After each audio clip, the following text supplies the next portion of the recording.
الحمد للہ رب العالمین۔ الحمد سب تعریف، للہ اللہ کے لیے ہے، ربی جو رب ہے، العالمین تمام جہانوں کا۔ الحمد للہ سب تعریف اللہ کے لیے ہے، رب العالمین جو رب ہے تمام جہانوں کا، یا جو تمام جہانوں کا رب ہے۔ اب یہاں پر آپ دیکھیے کہ للہ لام کا معنی ہے کے لیے، اردو میں بھی استعمال ہوتا ہے، جیسے لہذا یا الحمدللہ۔ ہم اردو میں بھی الحمدللہ کا لفظ بولتے ہیں اور اس میں بھی اسی معنی میں بولتے ہیں۔ العالمین عالم کی جمع، عالم اسلام، عالم برزخ، عالم کفر، یہ سب بولتے ہیں۔ الحمد حمد یحمد سے، حمد تعریف کرنے کو کہتے ہیں، کسی کے اچھے اوصاف بیان کرنا۔ بنیادی طور پر حمد ایک لطیف احساس ہے جو دل میں اٹھتا ہے۔ حمد کیا؟ ایک لطیف سا احساس ہے جو انسان کے اندر سے اٹھتا ہے اللہ کی تعریف اور اس کے شکر کے لیے۔ اب آپ دیکھیں کہ ہر طرف تو اللہ کی بنائی ہوئی چیزیں ہیں، تو پھر ساری تعریفیں اسی کی ہوگی نا، اسی کی ہو جائیں گی جب ہر چیز اس کی ہے۔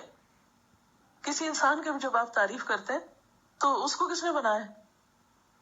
کسی کی خوبصورت آنکھیں آپ کو دکھیں، کسی کی شکل، کسی کا رنگ، کسی کا کچھ۔ عموماً چھوٹے بچوں کو جب دیکھتے ہیں نا، نیو بورن بیبیز کو دیکھ کے تو سب کے اندر ایک تھرل آتی ہے نا، اور اس وقت ہر کوئی حیران ہوتا ہے، یا رب یہ ماں کے پیٹ سے کیا چیز برآمد ہوئی، یہ کس نے بنائی، کیسے کبھی آپ ہاتھوں کو دیکھتے ہیں، کبھی انگلیاں دیکھتے ہیں، کبھی ناخن دیکھتے ہیں، کبھی بال دیکھتے ہیں، کبھی کچھ دیکھتے ہیں، کبھی کچھ دیکھتے ہیں۔ وہ منہ کھولتا ہے، زبان دیکھتے ہیں، آنکھ کھولتا ہے تو کہتے ہیں آنکھ کھول دی۔ حالانکہ آپ کے آس پاس بہت سے لوگ آنکھیں کھولے مگر ان کی کھلی آنکھیں آپ کے اندر تھرل نہیں پیدا کرتی۔ ایک دو میں اپنی آئی سائٹ چیک کرانے کے لیے کسی کلینک میں گئی تو وہاں اتنی بڑی آنکھ کی تصویر لگی تھی، میں نے رونا شروع کر دیا اس کو دیکھ کے۔ میں نے کہا کہ یار یہ بنایا تو نے ہمارے لیے، یہ کس طرح کام کرتی ہے آنکھ، اور یہ سب کیا ہے؟ ایک عجیب کیفیت دل میں آئی، اور اللہ کی وہ عظمت کا احساس جو عام طور پر آنکھ دیکھ کے کبھی نہیں خیال آیا، نہ اپنی آنکھوں کا خیال کر۔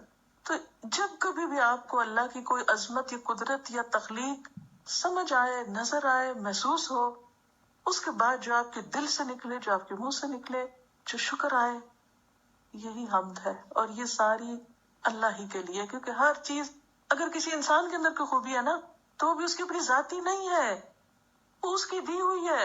اگر کوئی انسان خوبصورت ہے تو اس کا کیا کمال ہے؟ تو اس نے بنایا ہے نا، تو تعریف تو ادھر ہی جاتی ہے نا، اصل کے اوپر لوٹتی ہے نا، کمال تو اس کا ہے۔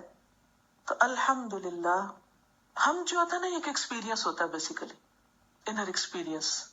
تو یہ ہے الحمد للہ رب، رب رے بے بے سے ہے، رب یرب سے۔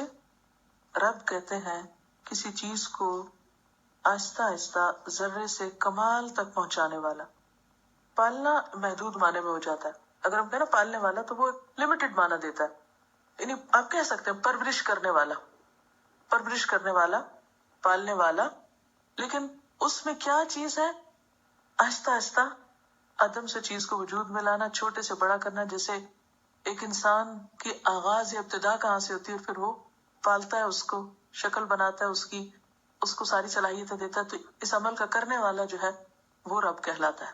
اور پھر العالمین سارے جہانوں کا، سارے جہانوں کا پالنے والا اور ان کی پرورش کرنے والا اور ان کو ذرے سے کمال تک پہنچانے والا اللہ ہی ہے۔ اور پھر ایک اور چیز، اس پرورش میں محبت، شفقت، حفاظت، نگہداشت، امانت، یہ ساری چیزیں آتی ہیں۔ یعنی محض پالنے والا نہیں، بلکہ کس طرح پالتا ہے؟ جس کے اندر محبت بھی ہے، شفقت بھی ہے، حفاظت بھی ہے۔ اس کو کیسے نگہداشت کرتا ہے؟ ماں کے پیٹ میں کیسا انتظام کیا، 3 پردوں میں بچے کو رکھا، اور کیسی حفاظت سے پالا اس کو، اور اس کی نگہداشت بھی کرتا ہے، اور پھر اس کو پورا پورا اپنے کمال تک پہنچاتا ہے۔ اور بعض اوقات رب کا لفظ جو ہے وہ انسانوں کی طرف بھی منسوب کیا جاتا ہے، آقا یا مالک کے معنوں میں لیا جاتا ہے۔ عورت کو عربی میں کہتے ہیں ربۃ البیت، اس صورت میں مصدر بدل جاتا ہے، ربوبیت کی بجائے جو مصدر ہے وہ فرق ہو جاتا ہے۔ اگر آپ سمجھے کہ میں زیادہ دور تک جا رہی ہوں تو آپ بے شک مجھے روک سکتے ہیں کہ اتنی نہ باتیں بتائیں، کیونکہ مجھے نہیں معلوم کہ آپ کتنا اس کو لے سکیں. لیکن کچھ چیزیں ایسی ہیں کہ جو آپ لکھ لیں اور کچھ چیزیں سمجھ لیں بس. ضروری نہیں کہ لکھیں اور یاد کریں، اور ضروری نہیں کہ امتحان میں آئے، لیکن تھوڑا سا اگر نالج زیادہ ہے، خود ہی تو آپ نے کہا ہم نے دعا مانگی ربی زدنی ہو، اور اگر اس کے لیے کچھ موقع مل جائے تو پریشان نہ ہو. تو بہرحال اس میں یہ ہے کہ ربوبیت کی بجائے ربابیت اس کا مصدر ہوتا ہے جب انسان کی طرف اس کا. تو اب اس کے لیے ربۃ البیت عورت کو کہتے ہیں، گھر کی مالکہ کے لیے. کیوں؟ عورت کیا کرتی؟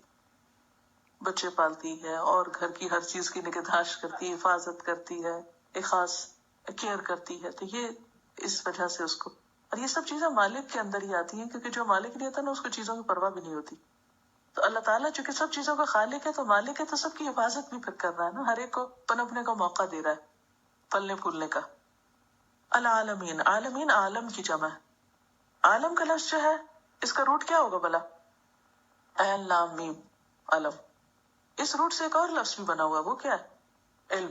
علم کا کیا معنی ہوتا ہے؟ جاننا. تو عالم پھر کیا چیز ہوگی؟ عالم نہیں ہے، عالم ہے، فرق ہے. جہان تو ہے لیکن اس کا جو روٹ ہے عین لام میم، اس سے یہ پتہ چلتا ہے کہ عالم ہے وہ چیز جس سے کچھ جانا جائے، پہچانا جائے. یعنی ہر وہ چیز جو اپنے بنانے والے کی پہچان کا ذریعہ ہے. ہم مثلا درختوں کو دیکھتے تو ہمیں کون یاد آتا ہے؟ تو یہ پہچان ہے نا کس کی؟ بنانے والے کی. عالم جس سے کوئی چیز پہچانی جائے، یعنی یہ لفظ ہی معنی ہے، یعنی جس کے ذریعے کوئی چیز پہچانی جائے. عالمین کیا ہے؟ سارے جہان. تو ہر چیز سے کون پہچانا جا رہا ہے؟ اللہ تعالیٰ. ہر چیز کس چیز کی طرف دلالت کر رہی ہے آپ کی؟ اللہ کے بنانے والے کی طرف. الحمدللہ رب العالمین، سب تعریف اللہ کے لیے ہے جو رب ہے تمام جہانوں کا.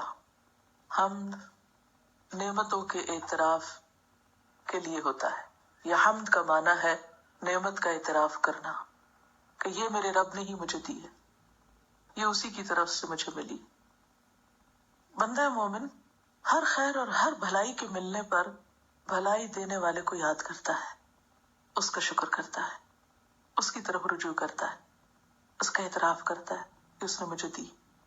تو یہ کلمہ جب وہ بولتا ہے تو یہ خالق کو خوش کرتا ہے، مالک کو خوش کرتا ہے. اسی لیے جب ایک دفعہ انسان دل سے، ایک تو نا زبانی تکرار ہم کرتے رہتے ہیں وہ بھی ٹھیک ہے، لیکن ایک یہ کہ دل سے کھانا کھاتا ہے یا پانی پیتا ہے یا کوئی بھی نعمت اس کو ملتی ہے جس سے وہ راحت اور سکون پاتا ہے یا خوشی ملتی ہے، چاہے وہ دیکھنے کی ہو، چاہے وہ کھانے کی ہو، چاہے وہ نیند جیسی نعمت ہو، تو وہ کیا کرتا ہے؟ فوراً اللہ کا شکر ادا کرتا ہے اور الحمدللہ کہتا ہے. تو جو شخص دل سے الحمدللہ کہتا ہے تو صحیح مسلم میں آتا ہے الحمدللہ تملأ المیزان. الحمدللہ کا کہنا میزان کو بھر دیتا ہے. یعنی اللہ کے نزدیک اتنا پسندیدہ کلمہ ہے. ہم اس کو فار گرانٹیڈ لیتے ہیں، بھوک لگی ہے، کھانا ہے ہمارے پاس، کھا لیا بس ٹھیک ہے. تو پھر حق تو نہیں ادا کیا نا، شکر تو نہیں ادا کیا. ہمارے پیسے تھے، ہم بنا کے لائے تھے اور ہم نے کھا لیا بس. نہیں، کتنے ہی لوگ ایسے کہ جن کے پاس یہ سب کچھ نہیں ہے. اگر آپ کو اللہ نے دیا ہے، نوازا ہے، تو پھر دینے والے کا شکر ادا کرنا بھی لازم ہے. ترمذی کی روایت ہے الحمدللہ افضل الدعاء، الحمدللہ سب دعاؤں سے افضل ہے. یعنی جب آپ الحمدللہ کہتے ہیں تو اللہ کی رحمت کو اپنی طرف متوجہ کرتے ہیں. اسی طرح الحمدللہ مختصر ترین ہے، لیکن حمد کے اور بھی کئی طریقے اور انداز ہیں جو مختلف مقامات پر ان کا اظہار کیا گیا. مثلا بندہ مومن صبح اٹھتا ہے تو الحمدللہ سے آغاز کرتا ہے، کھاتا ہے پیتا ہے تو الحمدللہ پڑھتا ہے. پھر اسی طرح نماز میں رکوع کے بعد حمدن کثیرا طیبا مبارکا فیہ، یا ملء السماوات وملء الارض وملء ما بینہما وملء ما شئت من شیء بعد، اور آگے بھی طویل روایت ہے یہ. تو اس وقت بھی کھڑے ہو کر وہ اللہ کی نعمتوں کو یاد کر کے شکر ادا کرتا ہے.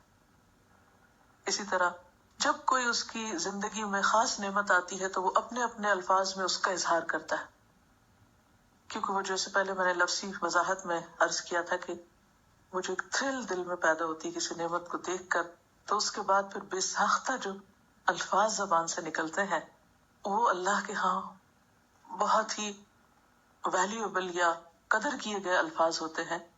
اس لیے ہم دیکھتے ہیں کہ جب کسی شخص نے آپ صلی اللہ علیہ وسلم کے پیچھے نماز پڑھتے وقت رکوع سے اٹھ کر یہ کہا تھا ربنا ولک الحمد، تو آپ نے پوچھا تھا سلام پھیرنے کے بعد کہ یہ کس نے یہ کلمہ ادا کیا، کیونکہ میں نے دیکھا 30 سے زائد فرشتے لپکے اس کلمے کو اٹھانے کے لیے، یعنی اتنی بڑی بات اس نے کہی۔ اور وہ کیا تھا؟ دراصل محبت کا اظہار تھا، اپنے جذبات کا اظہار تھا کہ یار اب تیرا شکر کیسے ادا کروں، کوئی اس کو نعمت یاد آئی ہوگی اللہ کی، تو الحمدللہ کہنا بہترین الفاظ میں اللہ کی نعمت کا شکر ادا کرنا ہے۔